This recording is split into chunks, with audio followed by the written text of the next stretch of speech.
Hey, how are you guys doing today?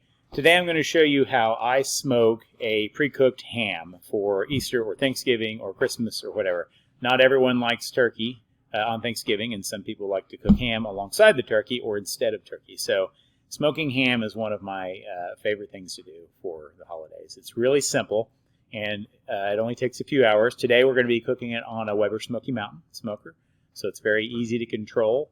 We're going to start out with a prepackaged unsliced but pre-cooked ham, like a Frick's or Hillshire Farms or anything like that, like you can get in the reach-in meat lockers at your grocery store around the holiday season, will work just fine, as long as it's pre-cooked.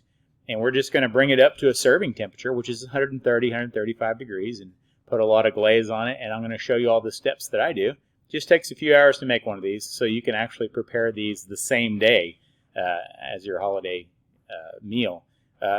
Unlike some barbecue where you have to, kind of plan on it for a few days or spend 15 or 20 hours with the smoker getting it ready. Ham's very easy, and it's a real showstopper if you've never had ham out of a backyard smoker before. It tastes a lot different, and it's really good and strong and has that good outside crunchy exterior that comes from a good glaze that we apply several times. So I'll get this video started and talk you guys through it here.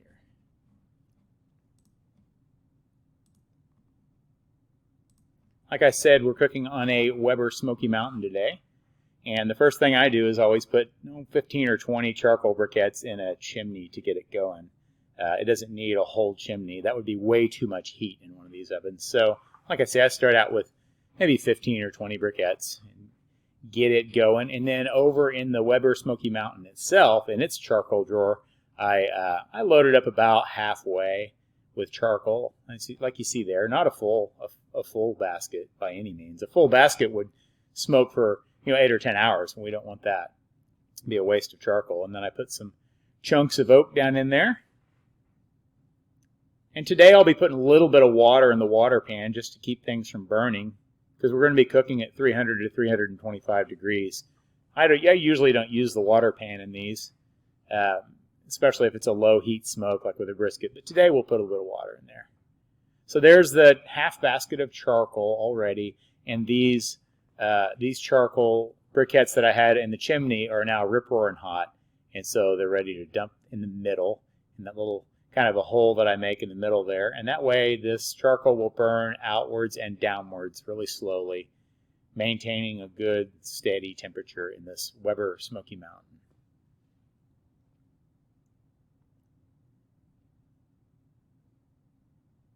We just put it back together and let it come up to what I call cleansing temperature. I let all my smokers get a little higher than I'm going to cook on, just so it sanitizes the inside of the smoker and burns anything off at the bottom that's in there, any little bugs or anything like that, and it makes them nice and clean inside.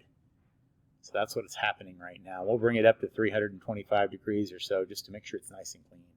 So here's that prepackaged ham. You'll notice it is not spiral sliced or cut up. It's just, that was probably half of a ham. The first thing I do is take it out of the package and dry it off, and then I like to make big long score marks all the way across the ham, just like this.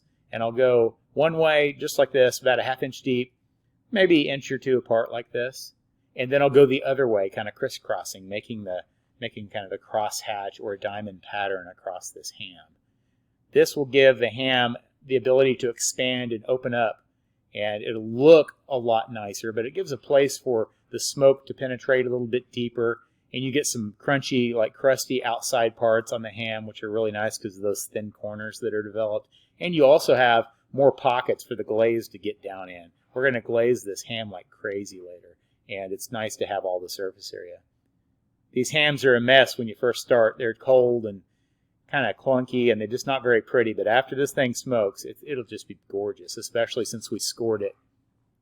And I'm going to stick some whole cloves in every square or so that we cut, every diamond that we made. Doesn't have to be perfect, but these cloves do enhance the flavor of especially the outside of this ham quite a bit. So I always do this. I stick whole cloves down in and just kind of stud the whole ham with these things. Doesn't take very long. They're very cheap, and it tastes great.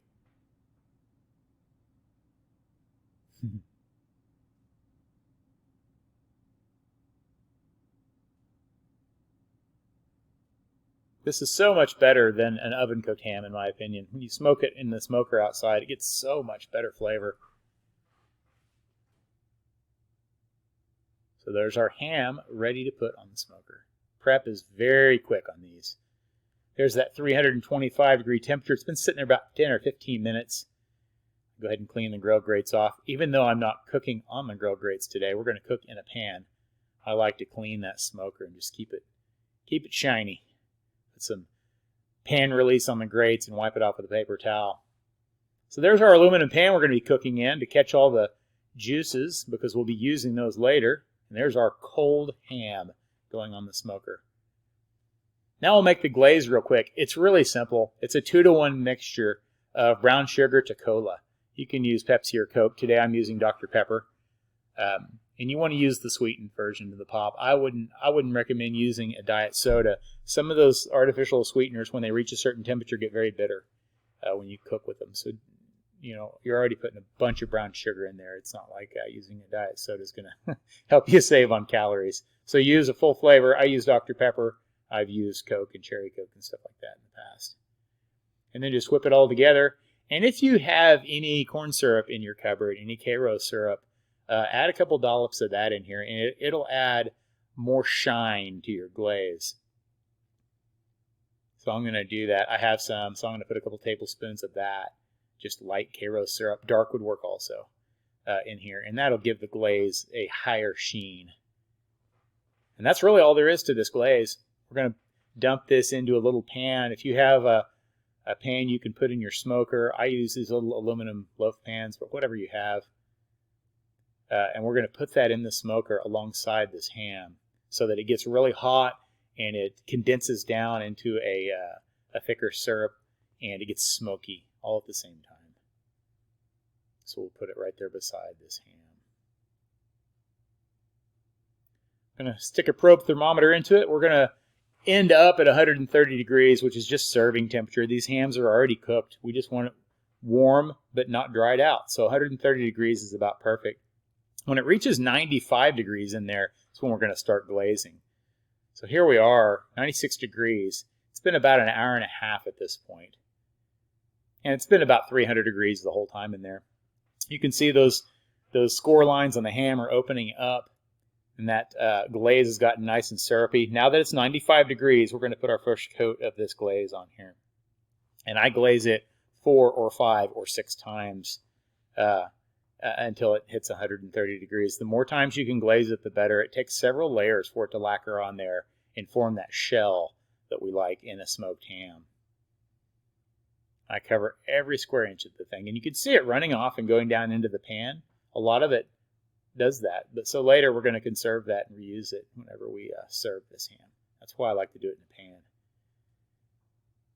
And really the rest of this video is kind of me glazing ham. I mean, it's just, there's so much glazing to do on these, but you'll see it gets darker and darker, and the glaze itself is getting more and more syrupy as it sits in there, and it's so smoky from the smoke in that Weber.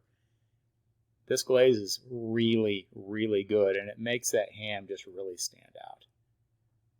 Hams are already smoked when you buy them, but they're very mildly smoked, you know, whenever they cure them.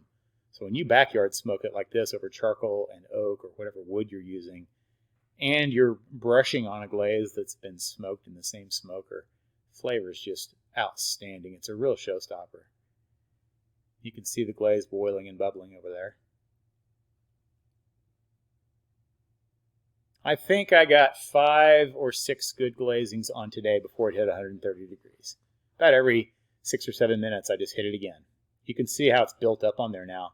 It gives that beautiful outdoor, that shell on the outside of it.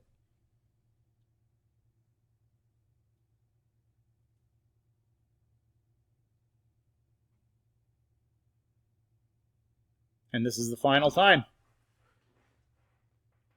There's not much prep to do other than this after the ham is done. You don't have to let it really rest very long because it's at serving temperature. It'll be ready to slice after this last coat of glazing kind of tacks up on there, another 5 or 10 minutes. And then we can pull it out and take it to the cutting board or whatever you want to do. And there we are at 130. That's where I like to pull them. That's a perfect serving temperature for this. So we'll pull it out of there and plate it up.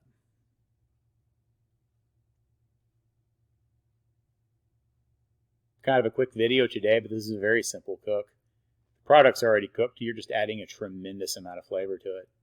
I like to take all those juices from there and pour them in the bottom of the serving dish too. That way when you slice it, you can dip the product, if you like, down in that sweet, smoky liquid that we've saved from the smoker. So that's how I smoke a holiday ham. Hope you guys try this one. It's very easy to do. Like I said, a lot easier than turkey. And if you like ham, this is definitely the way to eat it. If you have any questions about other cuts and how to do this, if you don't want to watch all my videos and all the hours of footage that I have a quicker way to get to some of this stuff. I have cheat sheets that I've made. You can go to PaineCountyRust.com. This is my website where I sell my products. But at the top, there's a charts and resources link, and you can click it. And I have these sheets you can download and print, or you can just pull them up on your phone. These are all the internal temperatures you want to reach for what I call tough cuts and tender cuts. So tough cuts like ribs or brisket or pork shoulder. And there's the internal temperatures here that you're going for. And then in the tender cuts, like today we did cooked ham. So here it is. You can do pan or no pan, of course, but it tells you all the different things that you kind of need to know.